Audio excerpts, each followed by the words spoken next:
You know, sometimes the strongest partnership can crumble in minutes, not with wars, not with sanctions.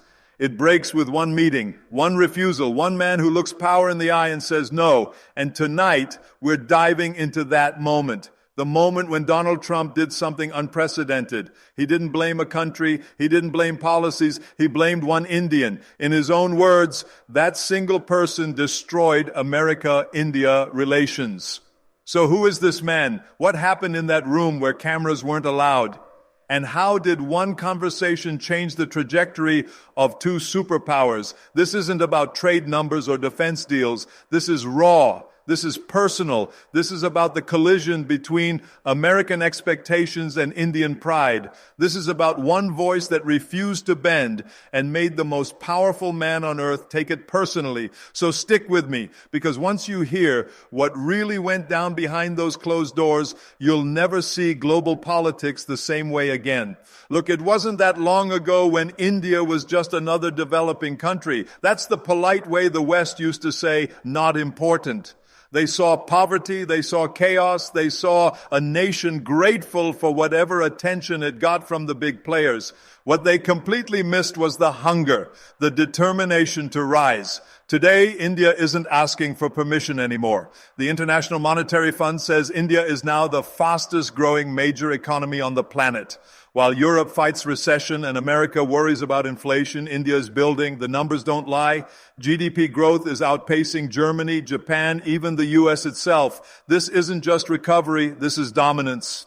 From the tech towers of Bangalore to the financial districts of Mumbai, money is flowing like never before. Since 2016, over 75,000 startups have launched, making India the world's third largest startup ecosystem. We're not talking about small businesses here. We're talking about billion-dollar valuations, unicorn companies, global tech giants being born every month. When COVID hit and the world panicked, what did India do? It became the pharmacy for the entire planet. Over 80 countries got their vaccines from India. The country that was supposed to need help became the lifeline for everyone else. While the West struggled with supply chains, India was exporting medicines, vaccines, and medical equipment across the globe. And suddenly, the power dynamic shifted. India wasn't the grateful recipient anymore. India had options, real options. This wasn't the same country that would nod and smile at whatever America offered. This is where our story really begins, because Trump, being Trump, walked into this new reality expecting the old rules to still apply. He expected India to be thankful. He expected compliance. He was about to meet the man who would change everything, Dr. S. Jaishankar, India's External Affairs Minister. If you don't know this name, you should, because this is the man who made Trump so furious that he personally blamed him for destroying the relationship between two nuclear powers. Jaishankar isn't your typical diplomat. He doesn't do small talk. He doesn't flatter egos. He walks into rooms representing 1.4 billion people and he acts like it. Sharp, strategic, and completely unimpressed by American pressure tactics. During Trump's presidency, everything was supposed to be on the table. Trade deals, defense partnerships, strategic alliances. Modi and Trump had their public friendship. Remember Howdy Modi? 70,000 Indians cheering Trump in Houston. Trump loved every second of it. But behind those camera-ready moments was a different story. Because while Modi was playing the diplomatic game, Jaishankar was holding the line. And that line was simple. India will not be dictated to. The breaking point came during high-level talks that most people never heard about. Secret meetings, closed doors, no media. This is where the real business gets done. Trump's team came in expecting quick wins. They had their demands ready. They wanted India to stop buying weapons from Russia. They wanted India to reduce trade with Iran. They wanted India to pick America's side in every global dispute. Basically, they wanted India to become America's junior partner in Asia and be grateful for the privilege. The meeting was tense from the start. American officials laying out what they expected from India, making it clear that this wasn't really a negotiation. This was America telling India how things were going to be. Then Jaishankar spoke. Cool, calm, completely unbothered by the pressure in that room. His message was crystal clear. India makes its own decisions on defense, on trade, on foreign policy. America could either respect that or walk away. The silence that followed was deafening, because this wasn't how these meetings usually went. Countries like India were supposed to negotiate, maybe ask for something in return for compliance. They weren't supposed to just say no. But that's exactly what Jaishankar did. No long explanations, no apologies, just a firm refusal to let America decide India's policies. You have to understand what a shock this was for Trump's team. They were used to dealing with allies who needed American approval, who feared American displeasure. But India had Russia for weapons, the Middle East for oil, Europe for trade, China for manufacturing. India didn't need to depend on America for anything, and that terrified them. When they pushed harder on the Russia weapons deal, Jaishankar didn't blink. India would buy what it needed from whoever offered the best terms. When they demanded India condemn Russia over Ukraine, Jaishankar said India would stay neutral. When they wanted India to cut ties with Iran, Jaishankar said India's energy security came first.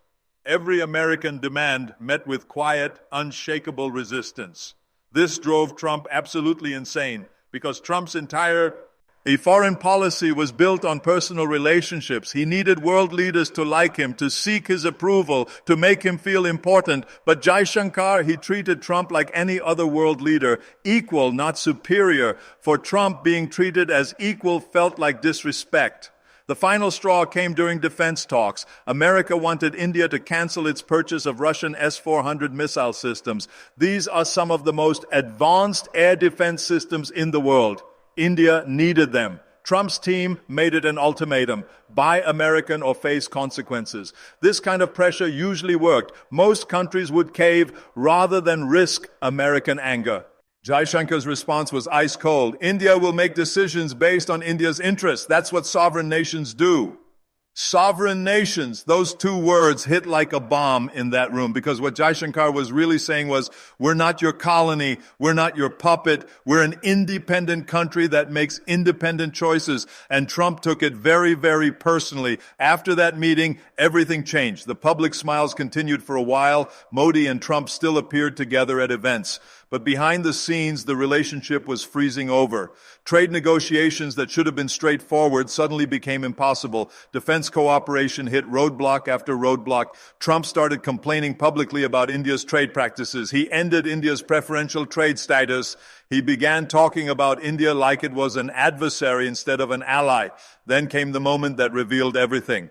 In a private conversation that later became public, Trump said the words that showed exactly how personal this had become. It's not India that's the problem. It's one Indian who destroyed our relationship. One Indian. He was talking about Jaishankar, the man who dared to say no. This is where the story gets interesting, because Trump's anger revealed something important about how power really works. It's not just about countries or policies. It's about people. It's about ego. It's about respect. Trump didn't feel rejected by a nation. He felt rejected by a person. And when someone like Trump feels personally rejected, he doesn't forget. He doesn't forgive. He takes it out on everyone. But here's what makes this story truly remarkable. Jaishankar didn't insult Trump. He didn't attack America. He didn't even raise his voice. All he did was refuse to pretend that India should be grateful for whatever America offered. That refusal changed everything, because it showed the world something that Washington didn't want anyone to see. America couldn't just order other countries around anymore. Even allies had choices now. Even partners could say no.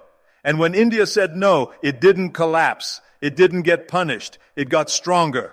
While Trump was complaining about India, Indian companies were signing deals with American businesses worth billions. While Trump was threatening sanctions, India was building partnerships with Europe, Japan, Australia, even China. Despite border tensions, the European Union started talking about strategic partnerships with India. Japan increased its investments. Australia signed comprehensive trade agreements. India proved something that sent shockwaves through Washington. In the modern world, no single country gets to dictate terms to everyone else. And it all started with one man saying no in a conference room. Let me tell you why this matters beyond just politics. Jaishankar understood something most people never learn. Your power doesn't come from making others comfortable. It comes from knowing your worth and refusing to accept less. Think about your own life. How many times have you been in situations where someone expected you to be grateful for scraps? Where they assumed you'd say yes because you needed them more than they needed you? Jaishankar shows us what happens when you walk into any room knowing your value, when you refuse to play games where you're supposed to feel lucky just to be there. Some people get angry, some people try to punish you, but others start treating you with the respect you always deserved. Fast forward to today. Trump is back in power as of January 2025. The relationship between America and India is still complicated, but something fundamental has changed. America no longer assumes India will automatically agree. American businesses know they have to compete for Indian partnerships. American politicians know they have to treat India as an equal. And Jaishankar, he's still there, still calm, still refusing to accept anything less than respect. The man Trump blamed for destroying the relationship became the architect of India's new global position, a position where India doesn't choose sides in other people's fights, where India makes its own decisions, where India partners with everyone but belongs to no one. This is strategic autonomy, and it drives traditional powers crazy because it means you can't be controlled, can't be predicted, can't be taken for granted. When Russia invaded Ukraine, everyone expected India to condemn Russia and join sanctions. India chose neutrality, not because it supported the war, but because it refused to let others write its foreign policy. When China and India had border clashes, everyone expected India to automatically align with America. Instead, India handled it directly while maintaining trade with both countries.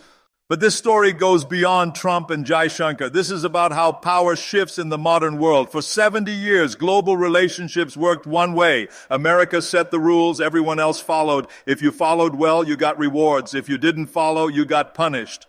That system worked when America controlled half the world's economy and had the only serious military force. But that world doesn't exist anymore. Today, there are multiple power centers. China has massive economic influence. India has enormous population and growing wealth. Europe has huge markets. Russia has nuclear capabilities. In this new reality, countries don't have to choose between America and everyone else. They can pick America for some things, China for others, Europe for still others. They can be strategic, they can be selective, they can be independent. And that's exactly what India decided to do.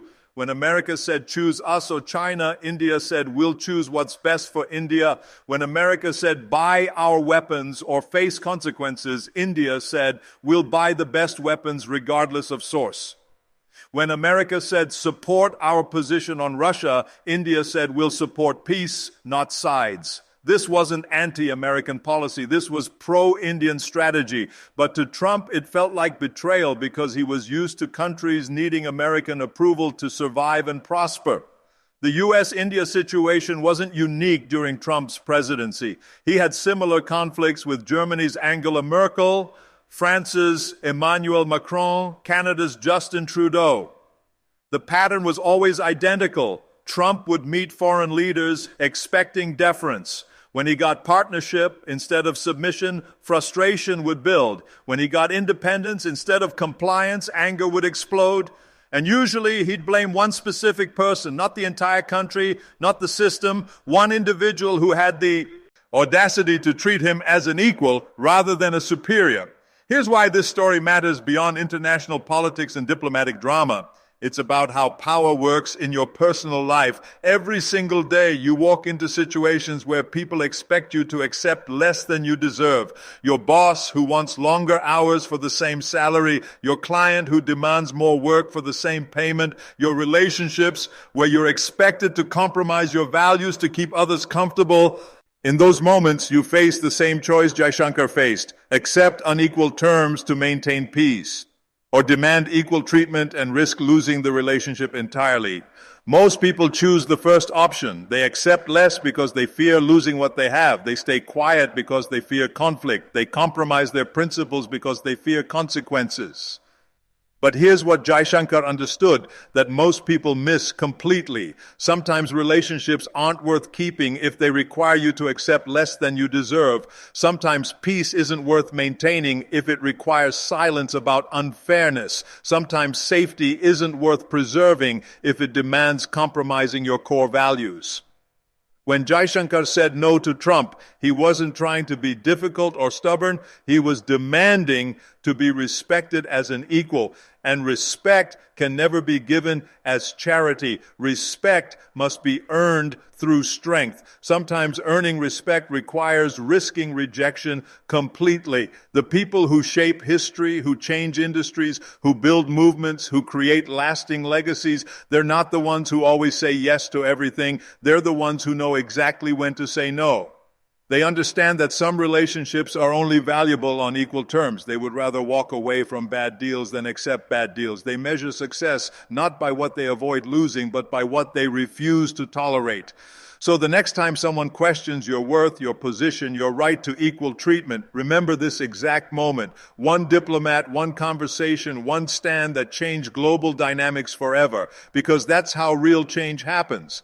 That's how nations rise from followers to leaders. And that's how individual voices can echo across the entire world. You don't have to fight loudly to be powerful. You just have to know exactly who you are and what you won't compromise.